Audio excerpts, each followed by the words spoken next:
Good morning, good morning. This is Jacqueline Richardson. It's JJ Diamond, Deja, Jackie, whatever y'all call me. Thank God for waking up today. It's Monday. I had a great Sunday, y'all. I mean, beautiful Sunday. Alexa, what's the weather today? Right now in Charlotte, it's 54 degrees Fahrenheit with mostly cloudy skies. Today's forecast has cloudy skies with a high of 70 degrees and a low of 54 degrees. It's not going to be too warm today, but it's going to be warm. Yesterday was cloudy and rainy, misty rain. That's the pneumonia weather, y'all. So y'all be careful out here, allowing your immune systems to break down. And we still have this weather and flu out here, um, making us sick. So we got to be extra cautious this year. Make sure you get a lot of rest. Once you break down your body, your immune system starts breaking down. Your immune system is one of the first to break down. So I just wanted to throw that in there.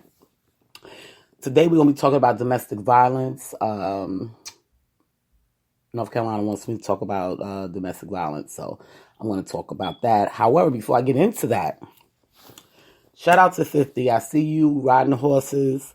You're living life. It's a wonderful thing when you can see a person actually live life, versus always working. So shout out to him. I seen a picture of him today, but you got to get you some riding boots. 50, you got to get you some riding boots if you're going to be riding the horses. You know what I mean? You got to get stylish with the horses too. But shout out to 50 on that one. I wanted to tell y'all about my grandmother real quick.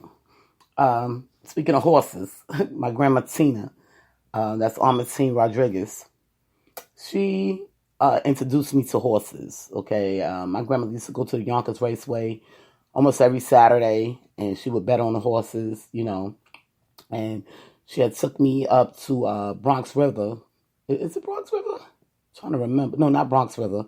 Up almost when you're going to, for the people in the Bronx, they know what I'm talking about. When you're going towards Orchard Beach, it was an area up there that every year they would come and bring the horses out there, and we could ride them up and down the middle of the what is that called? Oh my gosh, going towards Jacoby Hospital, y'all.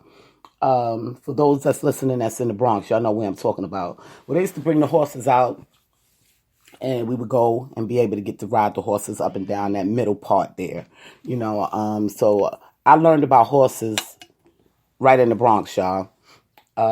Even though I come from the South Bronx and people are always down in my city, always it was ghetto, is this, is that, but I learned a lot living in the South Bronx. Okay, we didn't only have burnt down buildings, you know what I mean? The families had class, and I keep trying to tell y'all that. And that's why I make it very important when I speak about where I come from and Cortland Avenue, where that's where I come from, there's a lot of projects there, but we lived like, how can I say, I can't say rich, but we were taught class. It had nothing to do with being rich. We were taught class, and that's the thing about New Yorkers. We know how to act when we get around people, some of us. But then you got those that's very ghetto, and, we separate ourselves from those. But yeah, shout out to 50 for that, for riding the horses today. I mean, not today, whenever he rode them, but they just shared the pictures of him being on the horses.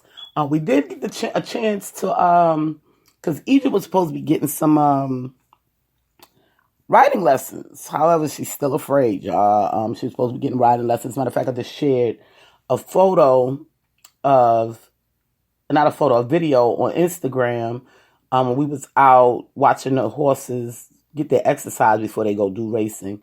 And Egypt was supposed to be getting her lessons, but she's just too afraid of the horses as of yet. She's too scared to even go next to them and really interact with them. And you got to be able to interact with these horses in order to get on it and ride it. However, my grandson, he ride a horse with no problem. He pretty much don't have any fear of anything. Okay. I didn't have no problems with him. But Egypt, she still has this fear of the horses. Even when we went to visit the horses here in Monroe, North Carolina, we went, and she was afraid. I don't know if I shared the pictures or the video. I think I shared a video, and I'll try to find that video for y'all. She went up to them, but she just wasn't. She's not ready yet, So I can't force her. I'm not going to force her. But this is something that was introduced into our family, the horses. So yeah, for people that want to know, a lot of people call me, "Oh, you're a white girl. You like horses?" No, I'm not a white girl. Okay, my family is Cuban and black. So I'm still getting to the native part because my grandmother's mother's name is in the native book. So I'm still getting to all of that stuff, but I do know we had the Hispanic side definitely because of my grandpa. And that was something that my grandpa and my grandma used to do. They used to go and see the racehorses, and my grandmother never stopped. She would ride up to Yonkers and do her horse betting and stuff. They also got horse betting in Delaware. I never got to see it, but I will always see, they have the times up there because it would be during the day, y'all.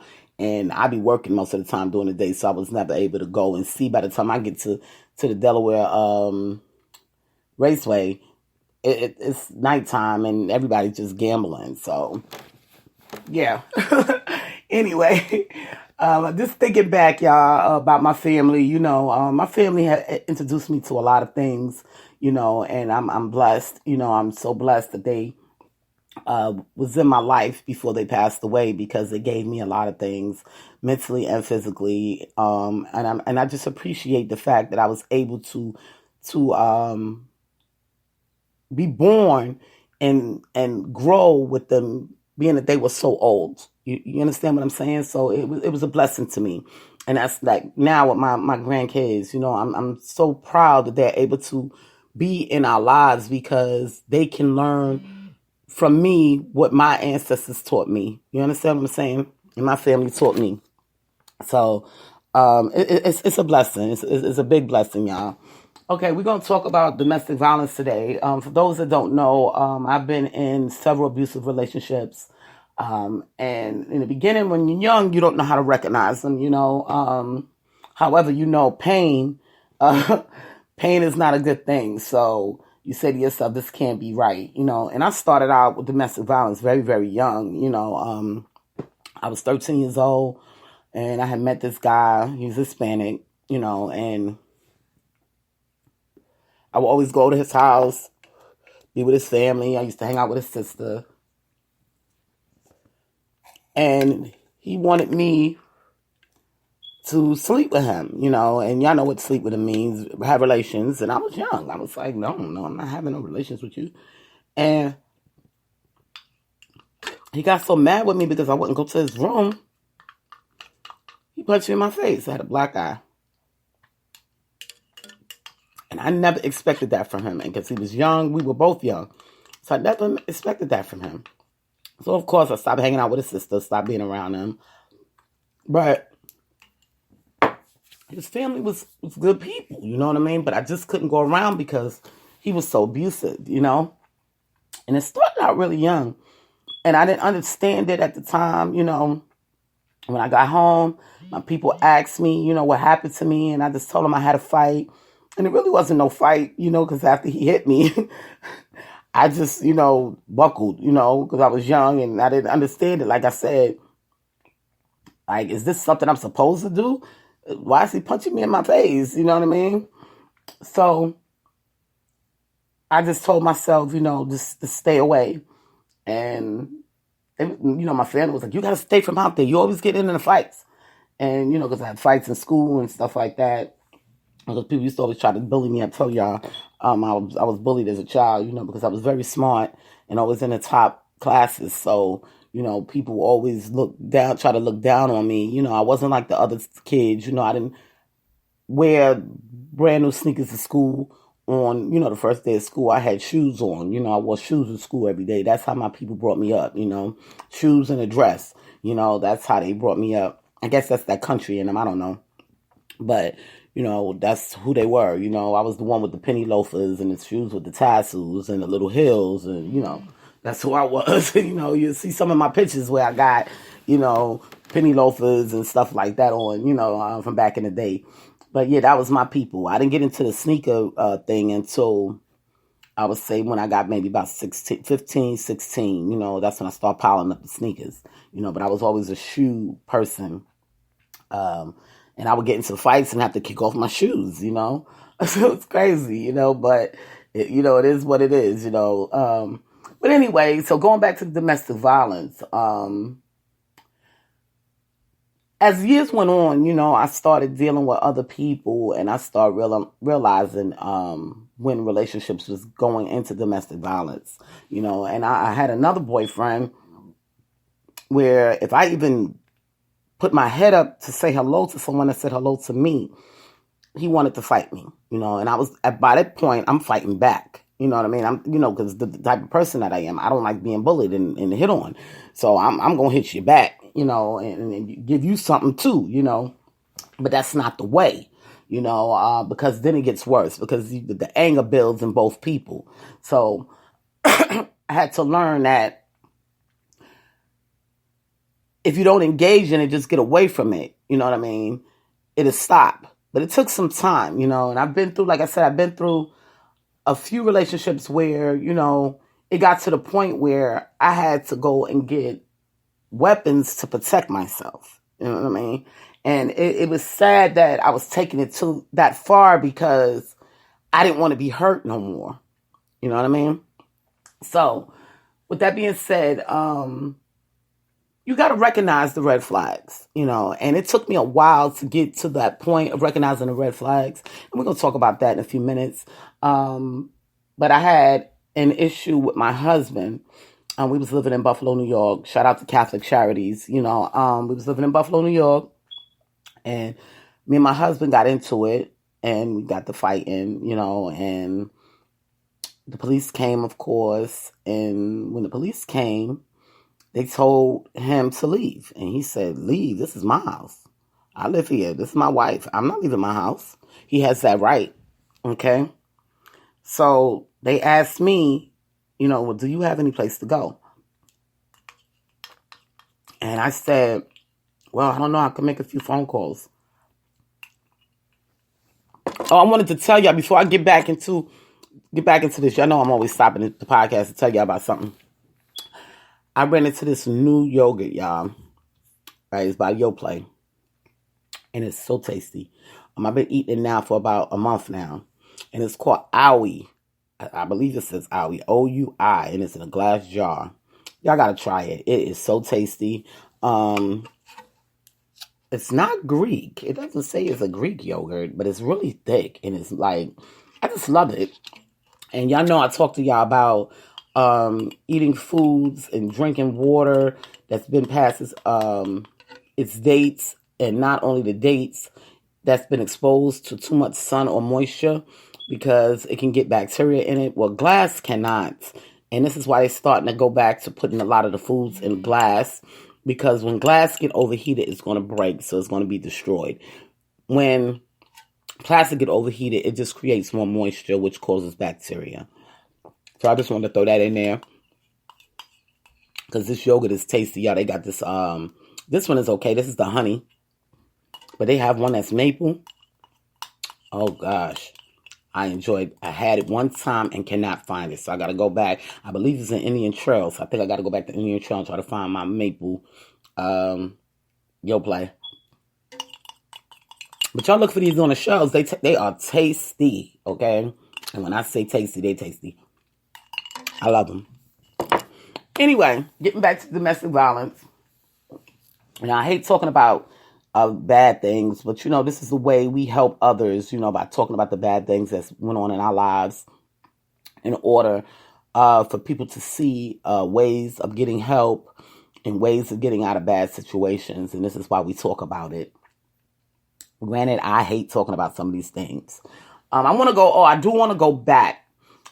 In my second relationship, I had domestic violence, and this particular man caused me to lose my child. Okay, I was thrown through a glass door, and when I was thrown through that glass door, I guess the impact of me going through the door must have, hurt the baby, because, when the babies are in your body, it's, they have the fluid, but if your body has a impact, they're going to feel that impact as well, and he threw me through a glass door, and it was something out of a movie, y'all.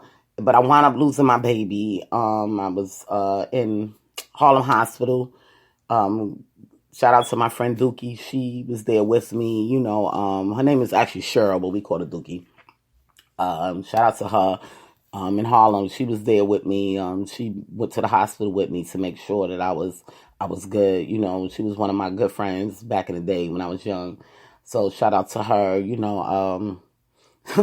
Kind of miss her. I want to see her so bad. I haven't seen her in such a long time, because we used to have fun together. When you're young and you have a friend that you can really connect with, and they support you 100% no matter what's going on in your life. You wish you have them friends around, but I haven't seen her in a long time.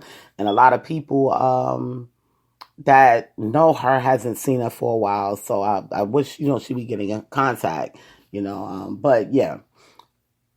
This is what happened, and she was there to support me through that. We're going to get back to now my husband.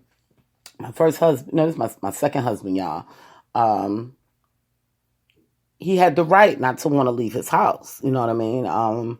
Because we were married, so he could have said, hey, I'm not leaving, I'm staying here, so the cops said, okay, well, somebody has to leave because y'all are doing too much. You're fighting. The kids is here, and they were right, and I'm worried about my kids. So shout out to my friend Evelyn. God bless her soul. She passed away a couple of years ago. She said, Jackie, come on and stay over here. You and the kids, to get out of that situation. So I was okay with that. We went over there for a few days, but eventually I had to go back home, because the kids are now out of their lifestyle, out of their everyday living. Now I got to drive across the whole Buffalo to get them to school, because she lived in North Buffalo, and North Buffalo. She lived in North Buffalo, and I had to drive all the way on the other side to get them to school. Now I got to get to work. It was just a lot, you know what I mean? So I said, I'm going home. I can't take this no more. Well, anyway, long story short, we went to court. You know how they do, the cities do when it comes to domestic violence. Either they're going to lock you up or you have to go to court. Or they involve CPS when kids is involved. So they couldn't lock my husband up, because he is my husband, and he got the right to strike me one time without going to jail. Okay, and that was a law that was in Buffalo, New York. I don't know about the rest of the states, but I know it was in Buffalo, New York. And because I remember the cop asking him, like, are y'all legally married? And he said, yeah, you want me to go get the marriage certificate? And he was like, no, I believe you. And he was like, okay, well, one of y'all got to apart for right now. Y'all got to separate. And I was like saying to myself, like, this is crazy. This man hit me, and now he's not going to jail. They let him stay in the house. Like, and here I am with my kids, dragging my kids out of their environment to go somewhere else to be safe, so he won't bug out and hit me again. So, I was trying to understand the law, how things were, and it was very difficult, people. It was just really, really difficult. My mind was going in circles, because I thought that the police was there to serve and protect, not to tell me I got to leave my own home for my safety, for me and my kids, And granted, it was my home before he even came there. Okay? So how you making me leave my home for this man, even though he's my husband? So, I said to myself, this is not a good look. This is me and my kids' home before this man even came into our lives. So, yeah, I felt some kind of way, about how the system handles things. So now we go to court, and the judge says, well, Ms. Richardson, we're not going to lock your husband up. We will give him counseling. Y'all had a dispute, and y'all just need some counseling, y'all been married for this amount of time and, been together this amount of time. And I don't see, this only happened one time. I don't see the need to lock him up because you don't have any bruises. You're not dead, so we're going to let him go on this because he's your husband. And he's got to go to counseling, and you have to go to counseling. So I said, okay, fine. I don't have a problem with counseling. We didn't do counseling together, though. We did counseling separate. And I used to go to my counseling sessions in Catholic Charities, and it taught me so much. And I'm thankful for, even though it hurt when my husband hit me, I would have never known how to recognize red flags if it never happened. So I wouldn't get into these type of situations again. Okay? So they taught us about a lot of red flags, things that you can see before it even happens, in a relationship. And, sometimes you meet these guys, and even with men, and y'all meet these women, you'll see certain things. And when you're not used to this particular person acting this way, that's what's called a red flag. Okay? And I'm going to use this for instance. Now, I was talking to this guy. We was having conversations, and, he was trying to get to know me. And some people was calling my phone. My phone kept ringing. And he said to me, who is blowing up your phone? Like, going off. And I'm saying to myself, well, this is my phone, and I'm not hanging up to talk to them. I'm still giving you my time. So they're not that important. Okay? Because I'm not hanging up the phone to talk to you. We was having a long, I guess it was about an hour and a half conversation, but I didn't hang up I didn't tell him, hold on, so I can talk to these other people. I just hit the button like, I ain't got time for them. I'm going to continue to talk to you. But he went off, right? That was a red flag. Okay, and I was able to notice that, and that's when I told myself, this is not going to be the guy for me. And the reason why I know it was a red flag is because I was taught it was a red flag. These are not things that you wake up knowing about these red flags. You have to be taught about these red flags. And that's why I shout out Catholic Charities, and they should, and Catholic Charities Quiet as Kept, I think y'all should make this thing a pamphlet where people can learn about red flags. Now, my trainer / therapist and mentor, he was a man. Okay, so he was the one that was training us about these red flags. And it was surprising that a man knew about these red flags. Okay, and he had told me this story. And it's funny because he had told me this story how a man is supposed to treat their woman. And he said, yeah, I washes my wife's hair, And he said, my wife be going through it with her hair, and I'll get down the tub and help her wash her hair. And he was telling us because her hair, it was natural, so it was hard. And her hair was long and natural, so it was hard for her to do it. It would take a lot of time. So he would help her through it, And I'll never forget my grandson with his girlfriend. He was like, "Oh, she's getting on my nerves, Ma. I want to take her to the movies, and she keep messing with her hair. Talk about she got to do her hair, and she having these problems with her hair."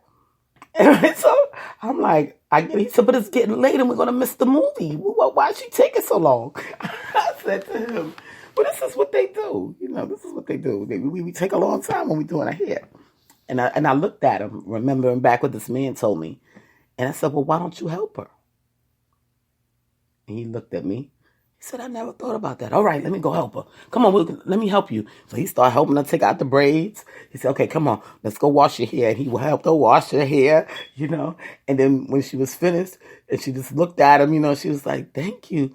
We got it done. Okay, let's go." And I was like, wow, that thing is real, Because I ain't never had no man come and try to help me wash my hair. They just wait it out, you know? But it's a different type of love that you give someone, you know?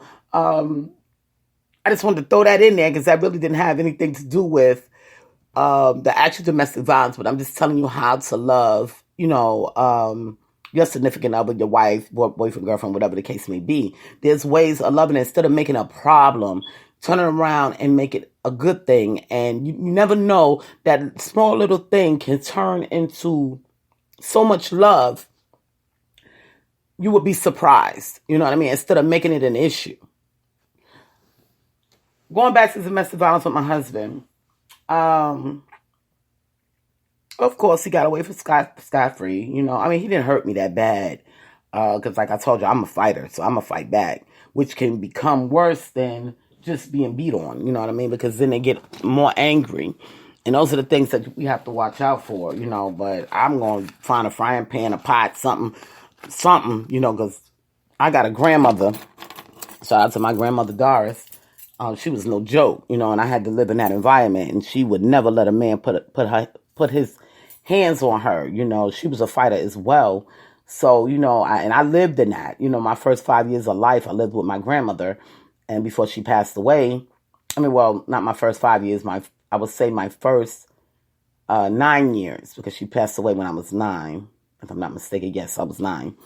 But my grandmother, she was definitely a fighter, and she did not play. Everybody knew her, in 883 in the Bronx. Everybody knew her. She was no joke. She was nothing to play with. And I learned a lot from her, but I seen sometime when I look back now, I seen some things where she was doing domestic violence as well, you know what I mean, and didn't even know it. So that's why going to classes, though people want to stay away from therapy is good because you need to learn how to deal with certain situations, and this is why we're trying to get people to go to therapy. It's not only because you having mental problems, but if things last in your life that's bad, it's going to turn into mental problems. This is when people start getting anxiety, and we're going to talk about anxiety tomorrow. People start getting anxiety, they can't sleep, get insomnia, your body start acting different because you have all the stress in your body, okay? And the body reacts, okay, to stress. And it reacts negatively. So this is why we need to go to therapy, people, whether you going through domestic violence, whether you feeling depressed, whether you're sick. Even when you just been diagnosed with an illness, you should go to therapy because you got to be able to express your feelings, and this is something that we have to agree upon in this nation, because if you don't go to therapy and get your feelings out, you're not going to be able to receive information the proper way because your mind is going in circles. Okay, so this is one thing we want to see here in America, where more and more people are going to get help. I had created Private Friend LLC to help the people be able to talk to somebody when you can't get to therapy. Okay, because you gotta wait. You gotta wait till the morning time. You're going through something right now, and you gotta wait till the morning time to call, make an appointment, and then you can get your feelings out. Where by that point, you may be overloaded, and you really need to get your feelings out. And back when I was in Maryland, I had created Private Friend LLC. It didn't go that well because people didn't receive what I was trying to tell them. Okay, but now, 7 years later, 8 years later, they're starting to understand what I'm talking about. Okay, because you have to address certain situations right away. Okay, even when you call the police because of a situation, because you feel in some kind of way, it takes some time to get there. Okay, it takes less than 60 seconds to make a phone call. And this is why I felt that Private Friend Incorporated will be a success, because you're there to pick up that phone and say, hi, how are you feeling? Talk to me. And they're able to express themselves to someone. And this was the reason why I'm going to tell y'all the reason why I created it. because people always told me that I had a gift, that I can get on the phone with a stranger, and I mean, sometimes a bill collector can call me, okay?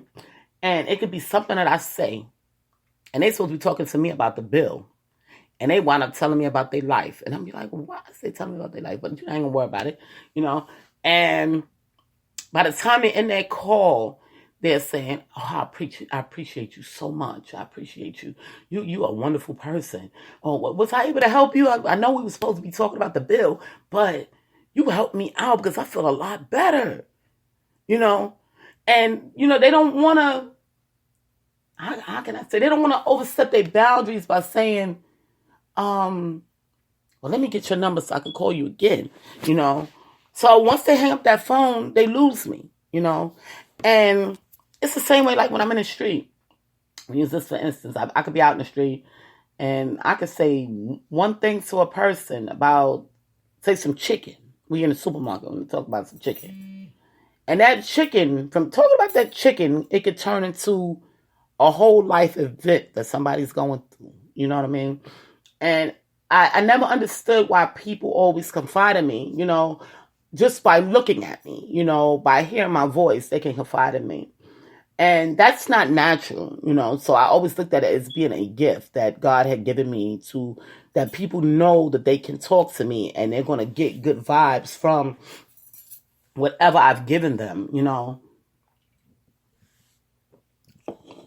And that's what I do like with some of the kids, like the kids, they love to be around me because if they're going through something, they know to come in my house and they're going to be at peace, and that's one thing about the kids, things could be going wrong. And the first thing they'll say, I'm going to Miss Jackie's house because I know I'll be in peace. And they'll come and stand, like I'll be laying on my bed and they'll come, hey, Miss Jackie, or hey, Auntie, and I'll be like, what's wrong? And then sit on the edge of my bed, or sit on the floor, and they'll talk to me, And like I said, it was a gift that I didn't know I had, So when I figured out that I did have this gift, this is when I wanted to give it to the world and be able to assist them in whatever they're going through. There's people out here that is on drugs. They're trying to fight it. And they say, okay, well, you got to go to your little meetings, or alcoholism, or you're a gambler, or whatever the case may be, and you go into counseling, but as soon as you get that urge and that temptation, guess what? The counseling is closed. So you can't go to a meeting, or what they call them, an AA or an NA, or whatever they call them things, and you can't go to these meetings, and it's nighttime, and that's when you get majority of your temptations, when sun sets. Okay, that's when temptations really get hard. During the day, it's easier to fight a temptation because we have the light, we have the sun, we have a lot to focus on. But when everything starts getting dark, even when people with Alzheimer's, they start to act out during sunset.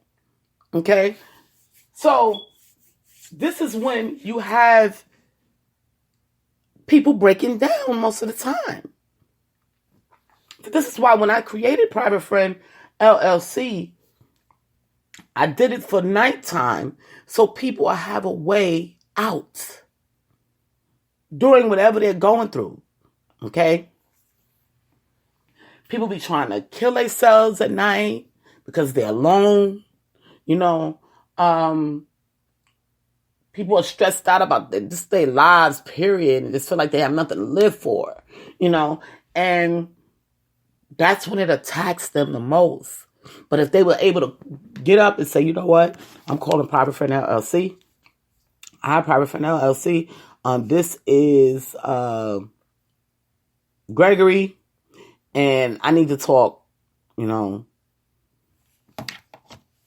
Granted, I was trying to set it up where if a person called more than once and they feel comfortable talking to a particular person, okay, they would be able to get transferred to that person if they wasn't on a call, because sometimes people get comfortable with talking with one person and hearing their voice and responses, Now, when I created this, I was looking at the laws and different things, and there's certain things that they said that we would have to present, If people start talking about,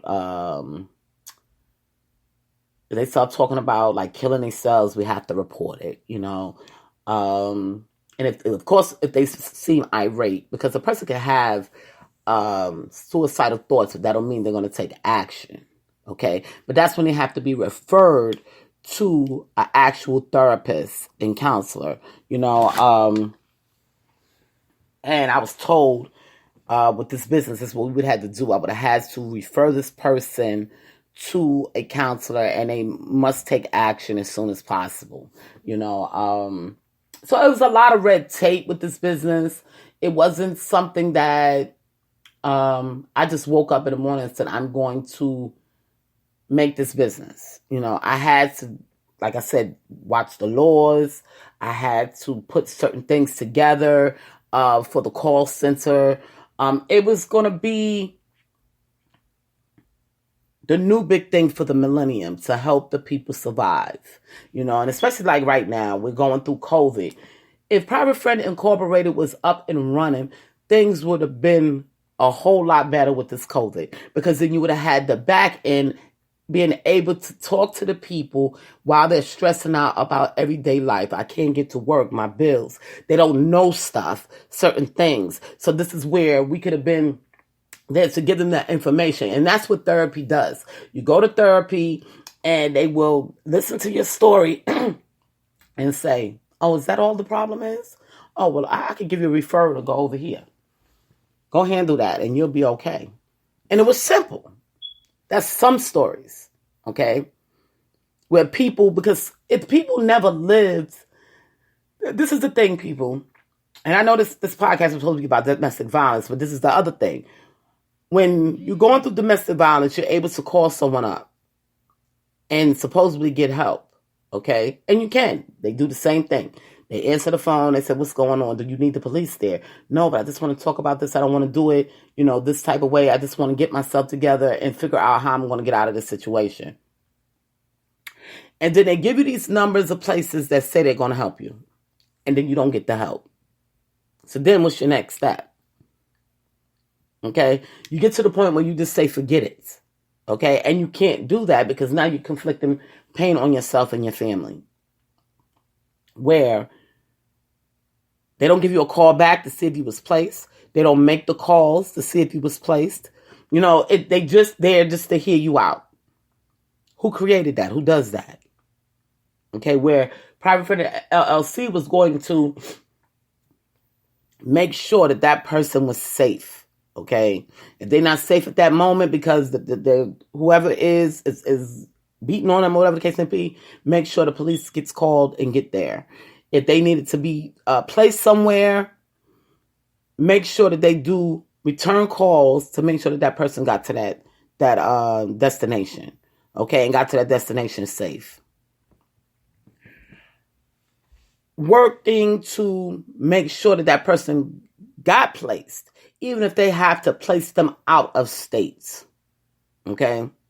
So it's a lot to this thing, people. That's why I tell y'all, it was a lot to it. And when I pitched it, people couldn't see, the reality of it. And the reason why they couldn't see reality of it, because they never really lived going to therapy and what therapy can actually do for you. So when you got people that ain't never been to therapy or never been through anything outside of the regular lifestyle and the way they dealt with things, they might have dealt with things drinking a bottle of vodka or drinking a bottle of Bacardi, some Hennessy, and they felt like they had their therapy, but in actuality, they didn't have therapy. They was just masking the problem. The problem was still there.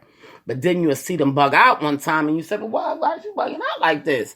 Because they had so much stress on their hands and in their body that their body couldn't take it any longer. So now your mind start breaking down. And I hope y'all follow me with this, because this stuff happens every single day. People go through a lot of stressful moments, and then their body starts to break down mentally and physically. Then they start getting all these crazy thoughts, okay? And they saying to themselves, why am I thinking like this? You're thinking like this because, one, you're depressed. Two, you're going through problems that you can't see yourself out of. You don't see a light at the end of the tunnel. So now you're feeling like you're worthless, okay? That it's not going to end, okay? Until you physically talk to somebody that's outside of that situation, meaning a therapist or a person that you just meet in the street.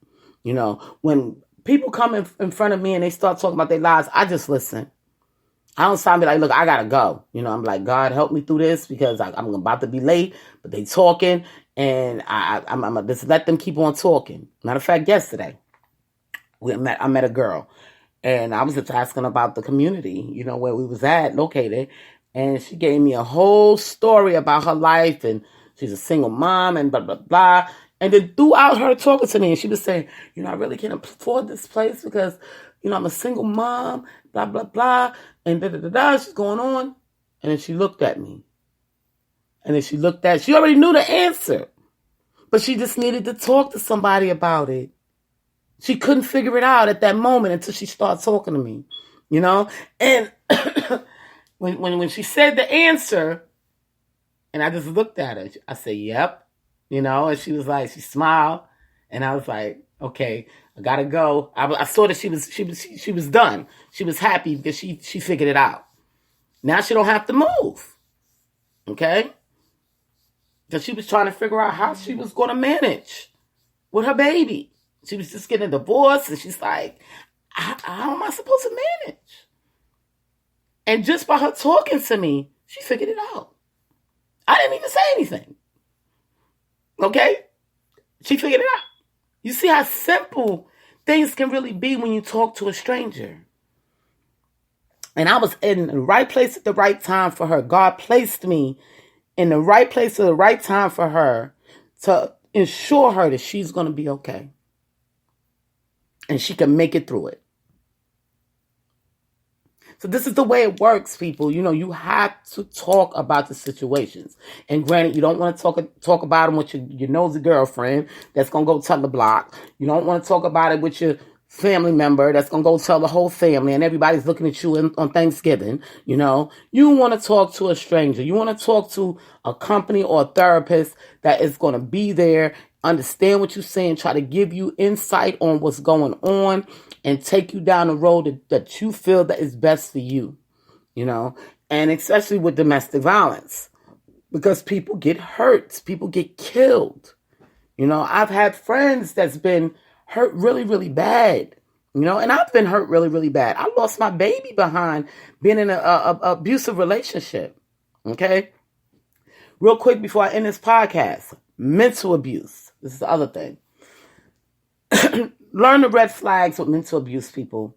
When your mate is always putting you down and always finding a way to say negative things about whatever's going on in your lives, okay, that's a sign of mental abuse, okay? When a person's trying to compete with you, that's a sign of mental abuse, okay? They're trying to find any way possible to make themselves feel better and you lower, okay? And there's other ways I would like y'all to Google mental abuse. They was talking about this narcissist thing for quite some time. And granted, a narcissist is a mental abuser. Okay, so this is what y'all need to do. Read up on mental abuse. Mental abuse is one of the worst abuse out here. Physical can heal. Okay, sometime.